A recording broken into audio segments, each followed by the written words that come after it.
গোয়া খুব সুন্দর একটা জায়গা। সত্যি খুব খুব সুন্দর একটা জায়গা। আমি তো বুঝতেই পারছি না যে কেউ সেখানে গিয়ে এত শোরগোল কেন করতে চাইবে। गोवा के एक नाइट क्लब में रात एक भीषण आग का हादसा होता है जिसमें 25 लोगों के मारे जाने की खबर है। আমি এই বছর গোয়ায় 3 মাস ছিলাম, যখন সেখানে ট্রুথ উইদাউট অ্যাপোলজি, এখানে ছবিটা লাগানো আছে, এই বইটা যখন লিখছিলাম। আর তখনই আমি সেখানে ছিলাম যখন বর্ষাকাল চলছিল। এই জন্যই আমি সেখানে ছিলাম, কারণ বর্ষাকালে সেখানে কেউই আসতো না।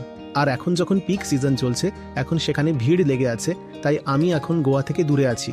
কারণ ওখানে রাতে যে ফাঁকা রাস্তাগুলো থাকতো সেগুলো আমার খুব ভালো লাগতো। মন জয় করে নেওয়ার মতো জায়গা হলো গোয়া। কিন্তু এখন যদি আমি সেখানে যাই তাহলে সেখানে এই সবই দেখতে পাবো। প্রতি 500 মিটার অন্তর ক্লাবিং চলছে, এই সবই চলছে। ক্লাবিং নিয়ে আমার কোনো সমস্যা নেই, কিন্তু যখন তোমার নিজের হুঁশই নেই তখন তুমি কিভাবে বুঝবে যে তুমি আনন্দ পাচ্ছ কিনা? আর তুমি সমুদ্রে যাচ্ছ, সেখানে ভাঙা বিয়ারের বোতল পড়ে আছে, খালি পায়ে হাঁটলে পা কেটে যেতে পারে। সব সমুদ্র বিচে এমনটা হয় না, কিন্তু নিজের অভিজ্ঞতা থেকেই বলছি, আমি নিজেই বিয়ারের বোতলে আঘাত পেয়েছি। আমরা তো জানি যে হিমালয়ে মানুষ কেন যেত, ধ্যানের জন্য যেত। কিন্তু এখন হিমালয়েও আমরা কেন যাই? ভোগের জন্য যাই। আমরা একই অবস্থা গোয়ার ক্ষেত্রেও করেছি। তাহলে এটা কোথা থেকে আসছে? কে পুরো দেশের সংস্কৃতিতে এই শোরগোল করাকে আর বেহুঁশ হয়ে যাওয়াকে উৎসবের সমর্থক বানিয়ে দিল?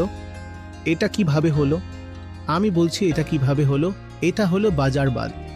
যে কোনো সুযোগ এলেই বাজার সবসময় সুযোগ খোঁজে নিজের মাল বিক্রি করার। আপনাকে যাতে অতিরিক্ত ভোগ করানো যায়, তার জন্য আগে আপনাকে নেশাগ্রস্ত করে দেওয়াটা জরুরি। যে মানুষটাকে নেশা করানো হয়েছে, এবার তার পকেট খালি করা যেতে পারে।